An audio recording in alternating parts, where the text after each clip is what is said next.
The basic logic of making money, your path to financial freedom. If I achieve financial freedom in the future, I will go ahead and fill in the blank to envision the ideal life you dream of. I believe every one of you has imagined that day. But do you understand what financial freedom really means? What we call financial freedom means that a person no longer needs to spend their time solely meeting life's basic needs.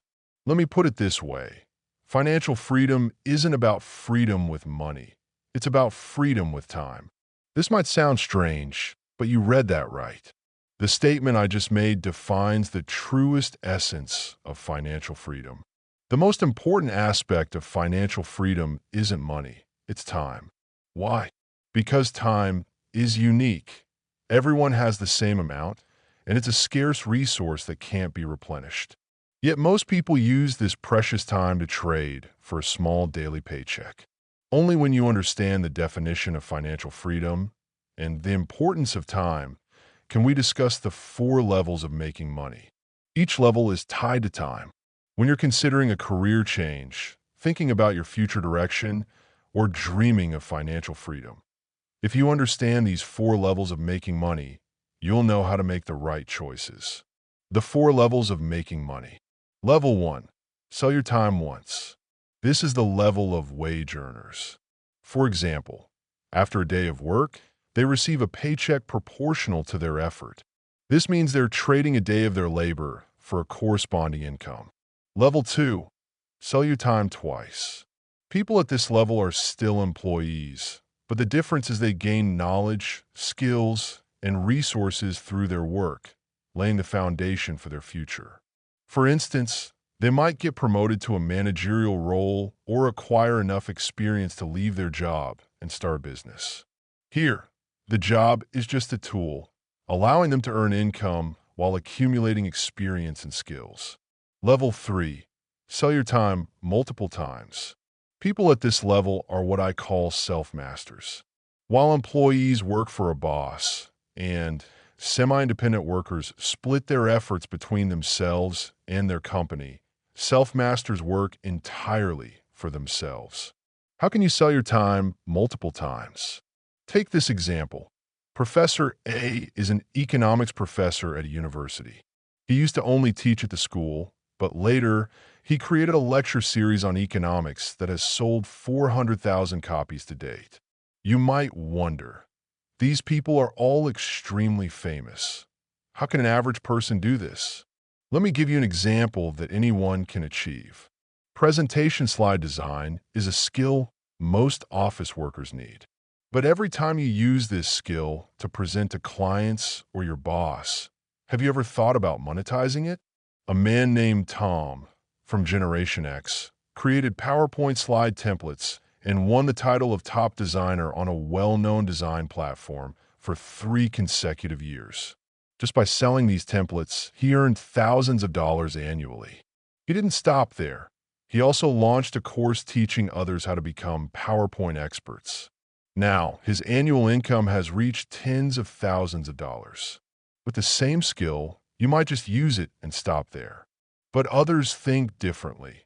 They extract the core elements of their skill and sell them to those who need it.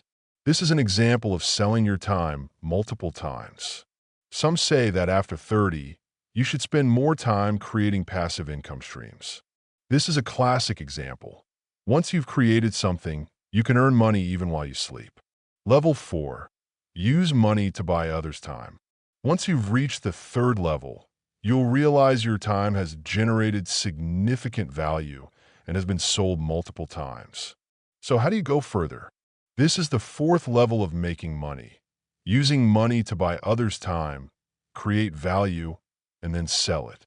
I call people at this level capitalists. There are 2 typical types in this group: business owners and investors. Business owners buy employees' time to create products or services and sell them. Investors buy the time of business owners. So, in essence, it's still about trading time. The difference is that at level 4, you're using other people's time. People at this level often use money to buy time.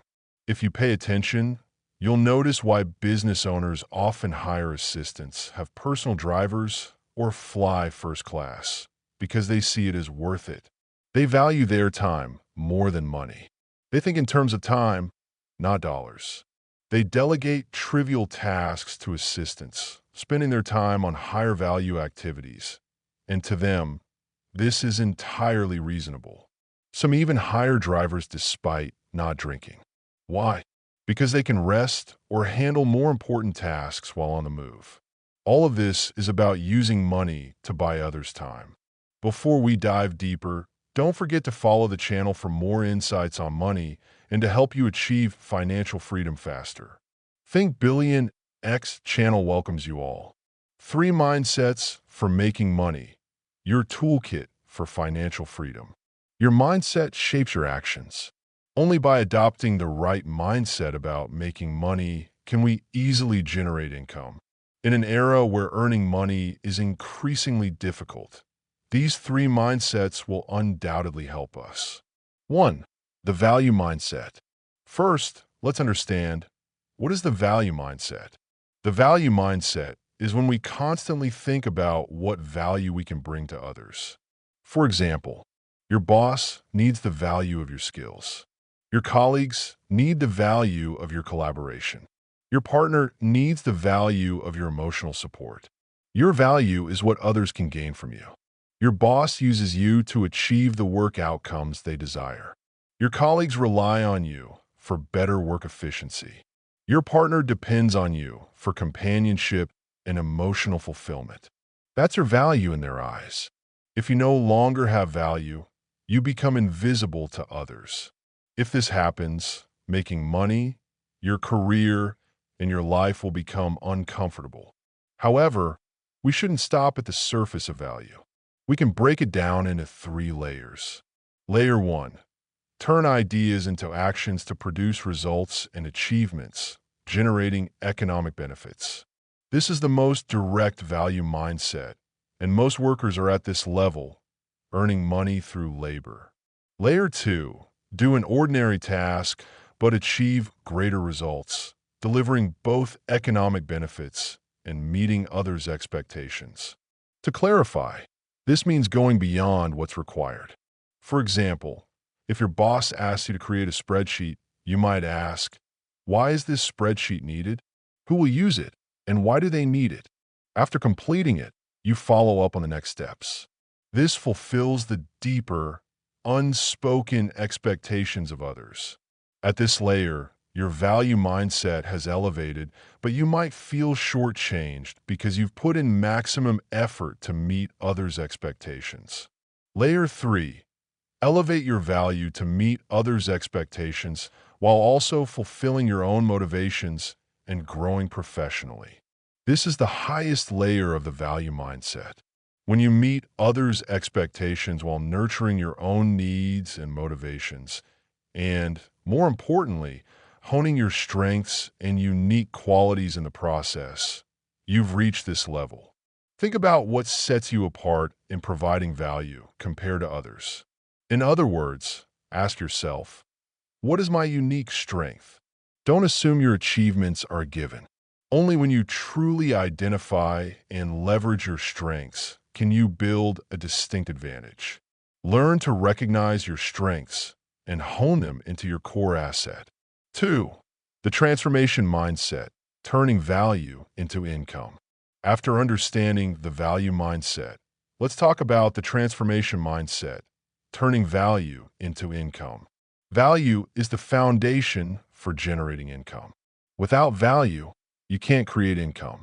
For example, our salary is the result of turning the value of our work into income. In this process, here's one thing to note. Try to stabilize your value. Unstable value only brings temporary benefits. For instance, someone might ask you to edit a video and pay you for it. But this kind of work isn't sustainable. To create stability, you need to stabilize your value, such as using a platform to receive consistent orders. Once your orders become steady, you can scale up by hiring people and forming a team. This ensures your ability to turn value into income. Turning value into income often involves collaboration. For example, pet content creators can partner with pet product companies. Car bloggers can work with auto parts manufacturers. You might think after reading this, if I had as many followers as they do, I could make money too. Yes, but they're just leveraging their resources to earn income. Think about it. Do you really have no resources to leverage? For example, someone started a book club. As it grew, they began collaborating with bookstores, publishers, and organizing in-person book events. These events included people with strong communication skills, wide networks, and diverse professions. Couldn't this be leveraged for matchmaking or networking opportunities? Making money from your resources starts with identifying what you have and finding ways to sell it. If that resource is unique to you, even better. Earlier this year, during a holiday season, an interesting story emerged about offering in-home cooking and pet care services. Additionally, a student leveraged their calligraphy skills to create custom art on the spot, receiving over 30 orders a day. Of course, I'm not saying this to pressure you, but to point out that we really need to use our resources better to turn them into income. Ask yourself questions like, what skills do I have? Who might need these skills? Can I connect my skills with those who need them? 3. The accumulation mindset, the power of compounding. In 1990, Mr. A started as a financial reporter for a TV station, earning a monthly salary of $1,000. By 1996, he wrote his first book. From then on, he set a goal for himself. From now on, I'll write one book and buy one house every year. He stuck to this plan for many years. Through persistent effort and determination, he wrote a book each year and used the royalties to buy a house. Of course, at the time, the real estate market hadn't yet boomed, and buying a house wasn't too difficult. By 1999, he even bought a small island off the coast for a 50-year lease. The initial cost was $25,000, but now that island is valued at millions of dollars. This is a classic example of the accumulation mindset, the power of compounding. We're not here to discuss real estate investing, just the compounding mindset. Imagine this. If you have a sheet of paper 0.05 millimeters thick and folded in half 42 times, how thick would it be? Many think a thin sheet of paper, folded 42 times, would be at most 10 to 20 meters thick. But in reality, this is the power of compounding. The paper's thickness would be equivalent to the distance from Earth to the moon. The most important aspect of the compounding mindset is not missing any results. Just like folding a sheet of paper, each fold doubles the result. Every result you achieve becomes the foundation for your next growth. When your actions trend positively, for example, you consistently read for 30 minutes a day, you might not see a difference from others after a day or two. But after 3 or 4 years, the difference will be unimaginable. Or take this example. You jog for 30 minutes daily. At first, you might not feel stronger. But 3 or 4 years later, while many peers your age are weakening or some are no longer here, you'll still have a strong appetite and climb stairs without getting winded. As long as your actions are on the right path, time will work its magic. However, this doesn't mean you should stubbornly stick to one path. The key is to do the right thing. If your job has no prospects, consider changing careers. If your industry is declining, you need to switch industries. Truly skilled people often dive deep into one field before branching out, rather than just skimming the surface. The most important part of the accumulation mindset is not wasting what you've already achieved. Solve 3 types of problems. Make money effectively. Since last year, many have felt that business has become harder and making money is increasingly difficult. Is that because people no longer want to spend money? An economist once said, "It's not that people don't want to spend anymore. They just don't want to spend on things that aren't worth it." He advised trying to solve 3 types of problems. Expensive problems inconvenient problems, and valuable problems. 1. Solve expensive problems. Expensive problems don't mean making your product pricier. It means the value of your product generates better profits. For example, take a ceramic container. If you sell it as a tea storage box, it might cost around $3.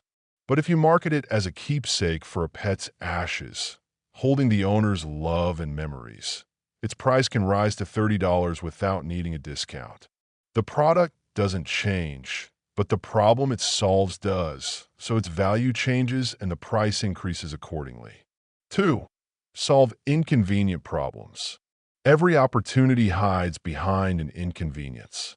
Inconveniences, whether they involve time, money, or resources, show that if the problem is solved, it can become a potential market. A well-known entrepreneur once shared a story. There was a traditional pain relief oil that was highly effective but didn't sell well. The reason? It was liquid, hard to control the dosage, easily stained clothes, and had a strong smell. Young people, despite knowing its effectiveness, were reluctant to use it, and customers couldn't bring it on planes due to the odor. But a company developed a solution. They turned the product into a solid stick like lip balm, transforming the liquid oil into a solid form. When you want to use it, you just twist and apply, no spills.